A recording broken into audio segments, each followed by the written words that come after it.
Hello, so this is Wendy from Tai Chi, The Way of Life, Wendy Chan. That's where you will find me on Facebook.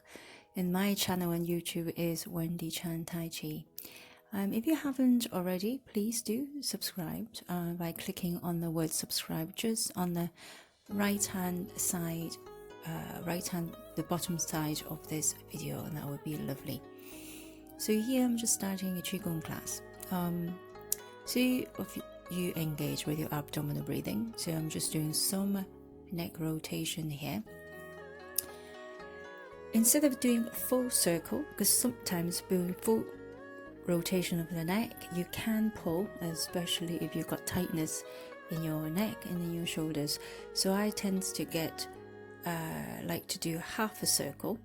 So when you rotate from your chest up and back, it's a breathing in. And when you breathe in, your tummy should expand.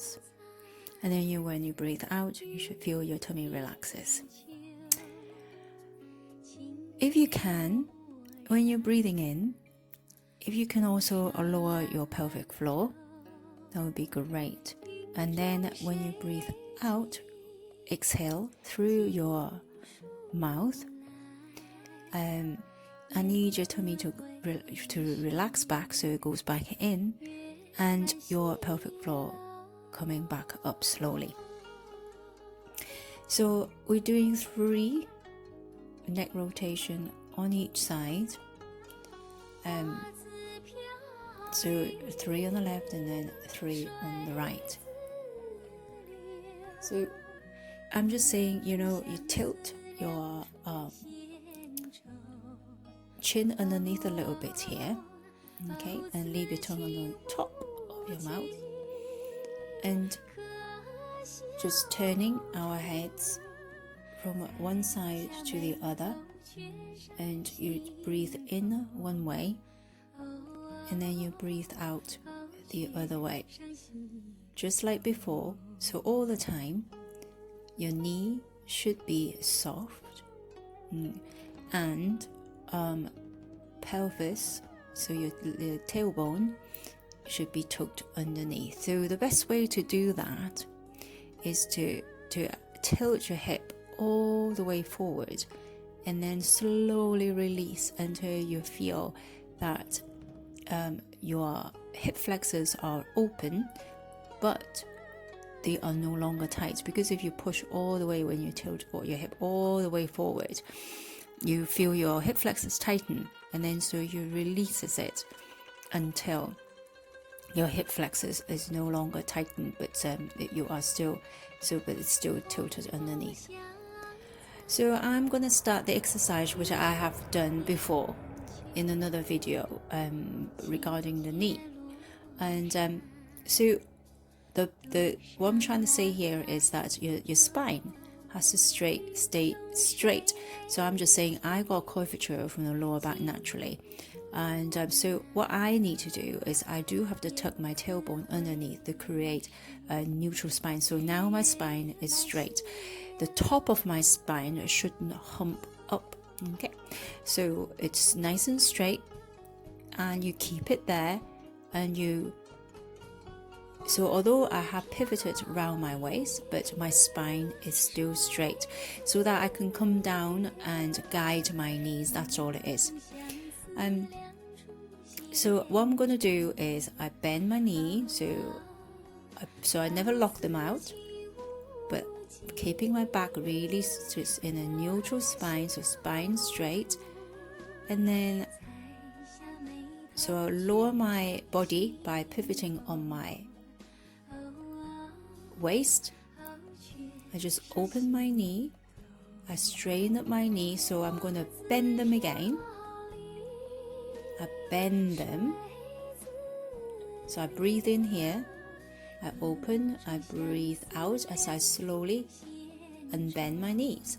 All the time my back is straight. And I was just saying that you should feel it on the top part of your leg, so the top end of your hamstring. So it's like a little stretch. So every time, so I go breathe in and breathe out. So I just unbend my knees here, but never lock them out. And then sometimes, you could just think, oh, this is really quite hard work for my quads. So you can stand up and release from it a bit. Now, most likely, I'm just going to go the opposite direction. So I'm going to bend as I open and straighten up my knee here. So I go in, straighten up my knee, out. So one more. So you go in, open and bend, just straighten up my knees and breathe out. Okay, so you just repeat a few times. I cannot remember how many times I was doing. So you just straighten up your knee, you bend your knees, you open, breathing in, you close, and you unbend your knees. So you straighten up your knees again. So you go breathe in and bend, breathe out and straighten up your knees. Then we're going to go into our second exercise, which will work on your balance, still working on our knees. So you're going to go into your parallel stance. So it's a shoulder width apart, and you're going to empty one of your legs and making sure that your tailbone is connected to your heels, the leg that has to support your body weight, the foot that has to remain on the floor. So you soften your knees, so you can't really sink your weight into your heels if your knees are not soft, and kind of do that little tugging of your tailbone again, and feel that connection between your heel and your tailbone before you're going to lift your leg. So all the time when you're breathing into your tummy, your chest should feel empty. So you don't want to feel tight and full in your chest, and so tightening your shoulders. And so I want you to relax those. I'm doing this one first. I want you to relax so it's actually quite difficult not to actually shrug those shoulders. Okay, so you want to relax the shoulders. Okay, so you just want to focus on the joint itself, nothing else. All right, so you don't want to shrug. So I was showing one that you don't want to shrug your shoulder. I want you to focus so your shoulders are still relaxed, so you're not tensing. You're trying not to use the main muscles in your shoulders. So I'm just rotating backwards with both together. So you rotate and you breathe in. When you relax your shoulders, you breathe out. So it looks like I'm not doing very much, but I am actually teaching my body to move my shoulder joints without tensing my shoulder muscles at all. So just remain loose and relaxed. I don't want to tense anything because I want to open. I'm trying to focus on opening my shoulder joints here. Then you can do the exercise by rotating your shoulder forward. All right. So again, 3 times. Possibly here I'm alternating my rotation of my shoulders. So it's quite tricky because I'm just doing one. So I breathe in on one side and I breathe out when I do the other side. So I'm just rotating forward now. All the time I'm not using my shoulder muscles. All the time I'm keeping my shoulder muscles relaxed, and I'm just focusing on rotating that shoulder joint itself. All right, so I'm just saying, you don't want to move your arms to adjust the joint. So I'm trying to isolate completely, just rotating my joint, not contracting my muscle at all. All right, just doing it almost like I'm doing it internally. That's why it doesn't look like I'm doing very much. All right, okay. So I think I'm just practicing a few and opening my men here. So I've been told by my mentor that to open your 門明, so your 門明, your 呢個門門. Sorry, I don't know why I spoke in Chinese there. That was really weird. It's actually directly opposite of your dantian. So your dantian is in your lower abdomen. To open it, you need to tilt your tailbone. Again, if you want to tilt all the way, and then slowly release until your hip flexors are relaxed. Okay, and then as I lower my body, as I open so I'm tilting my hip, I'm opening my hip flexors, I'm pushing my lower back out. It should help me to lift my arms up. Probably not entirely. I probably have lifted a little bit, but not much with my arms. Alright, again, these isolated small movements, what I find is that people want to move their arms, so they want to use their big muscles. So what I'm trying to do here is just rotating again. I'm just isolating my wrist. Alright, so I'm just rotating my wrist outward 3 times and inward 3 times, I think. So yeah, I'm just saying, no, you're not using your arms, you're not using big muscles. Those big muscles has to stay, not contract. So when you use your big muscle, they contract. Yeah, they have to contract to move your arms, but they stay relaxed, they stay lengthened, and that's the whole point of doing Qigong, is to be able to relax your muscles and open up your joints. Okay, so if you have watched my other videos, that understand that by lengthening your muscles, you're not squashing your joints together. In effect, you are opening up your joints. Right. Okay, so circling wrist inward, it's tricky.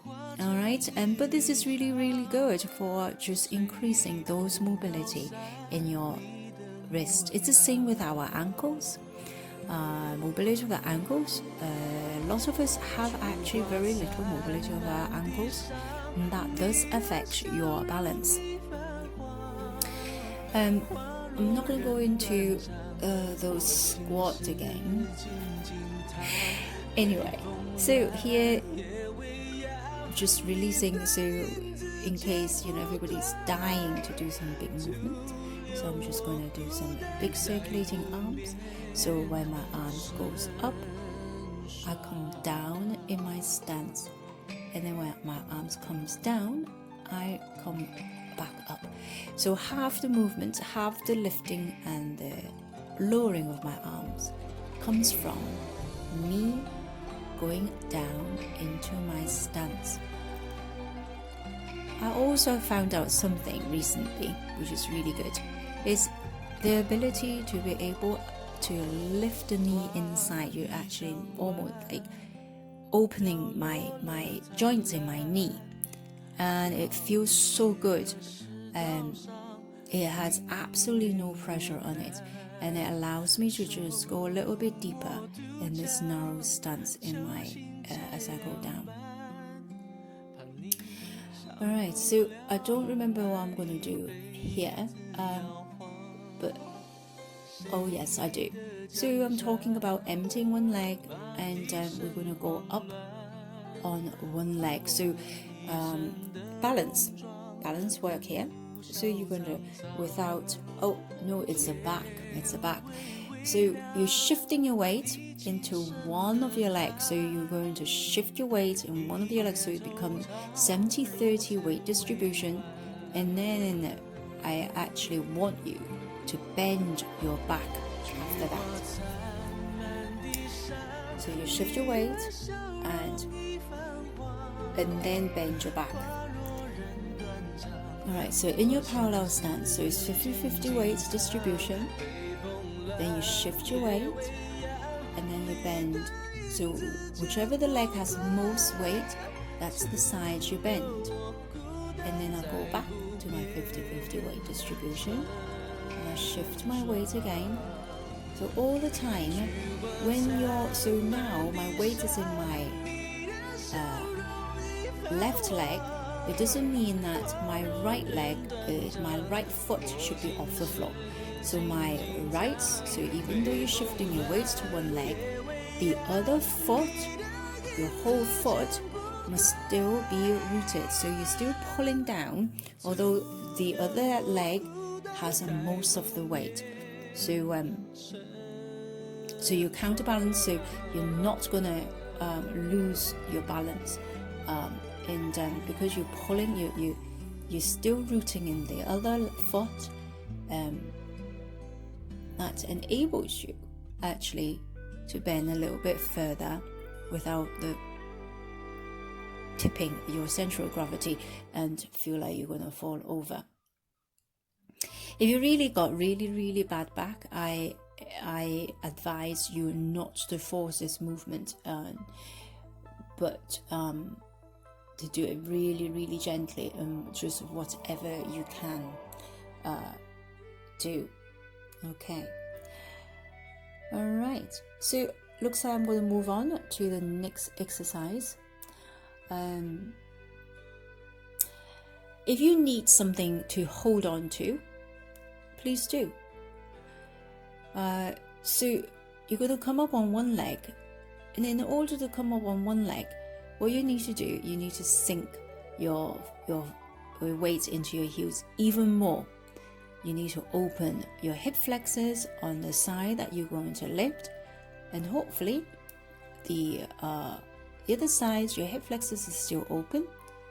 And then here I'm just doing it, I'm just bending my knee, I kick forward, I bend back, and then kick outwards. That's all. So I bend my knee, I just kick forward. So I'm still breathing, so I should be going.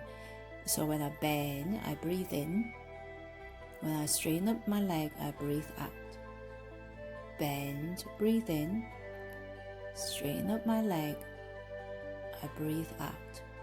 So you bend, breathe in, you breathe out. So I'm kicking, so now I'm kicking inwards, so I'm kicking towards my leg, then I kick out. So I kick towards. So it's not really rotation because it's a hinge joint. You can't rotate your knees, unlike your hip where you can actually move 4 directions.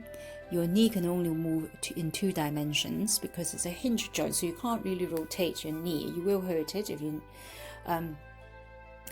This is just to lubricate your, and then also because when you're moving, you're just bringing blood supplies to your knee joints. And I do use this. I do use it to warm up the knee and the ligaments and everything in it before I do any physical activity. So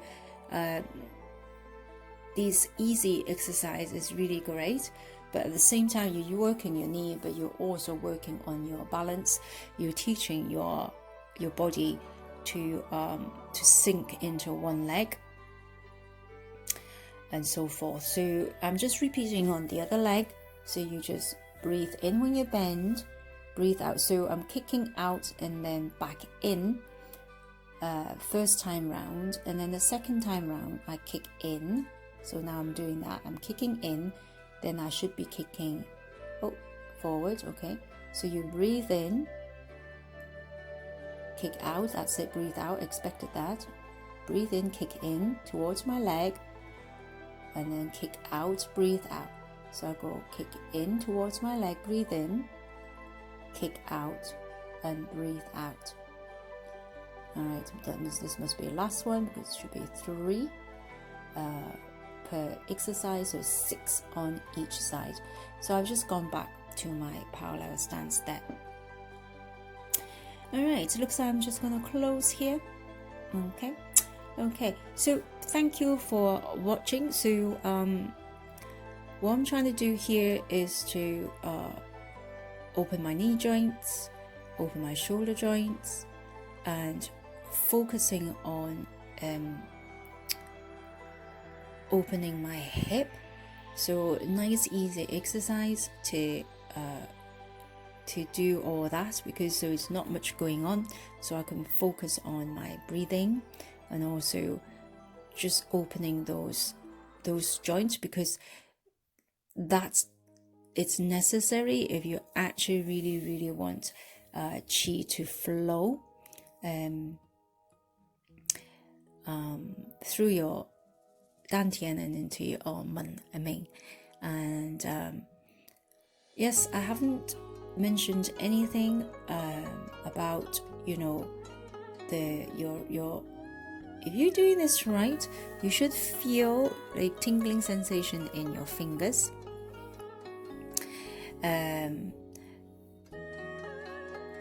Because that's just your qi. So I've gone in to do some more because I do love doing that, because it just gets me back into that mode, my body in that mode, my spine not compressed, focusing on opening my back, feeling the emptiness in my chest. All right, yeah. Again, this is something that I'm very guilty of doing, is to flex my wrist far too much. Yes, I've been told by flexing my wrist too much, I lose the connection with my hands to my hip flexors. So they should be connected, and surely not. When I don't flex them and remain nice and parallel, my hands remain parallel. I don't mean flop the other way. Surely not. I feel the connection again in my quads, and it helps me to open my hip flexors too. I love doing this. I love doing this because it feels wonderful. I could just feel, you know, the energy up and down, and also in between my hands. So what I'm doing here is that I'm keeping my arms still. All my movement, all the rotation, they are coming from me twisting with my trunk area. So it's my torso that's creating the movement, going left and right. It's coming up and down because I'm coming up and down. So I open my hip flexors, so I come down, opening my back, making sure that my chest is empty, twisting from my trunk to make those circular movements. So what I do is I go breathe in, and then I breathe out. I can't remember how many times I've done. Sometimes I never count. I just do it because it feels so nice.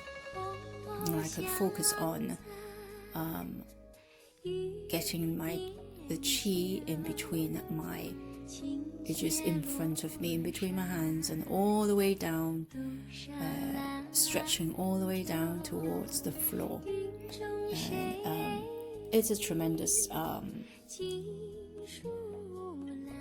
feeling, yeah. So my it's like I've got something really heavy beginning to dangle off my hands. Okay, right, I think I'm just closing there. I'm just doing some more, again, just reminding myself to make sure that I am opening my back and that I am emptying my chest. So I do this quite a lot, just to get my body used to it. Anyway, I hope what's the point of all this? The point of all this, really small, very simple movement, is to teach my body and teach my brain actually what it feels like when I'm opening my back, when I am emptying my chest. So my chest feel empty. I like my chest to feel empty, not tight, not full, not tense. My shoulders are relaxed. My back needs to be open. I want to feel the heaviness in the bottom side of my arms and my hand. I need to learn to open my hip flexors all the time. So I'm just creating all those movements in my body to allow qi to flow inside me. So I'm just doing a little massage of the pressure points that's on your face, going through my temple. So I just breathe in, I'll come up through the center of my, pass through my nose. So there's a lymph node, all these areas as well. All right, okay. So thank you very, very much for watching, and I hope you enjoyed it. And please try and see whether you can get your back open and your chest empty and your hip flexors open. And remember to sit in your heels, to feel that tailbone tucked underneath and that weight distributed in your heels. Right, thank you, and until next time, bye bye for now, and God bless.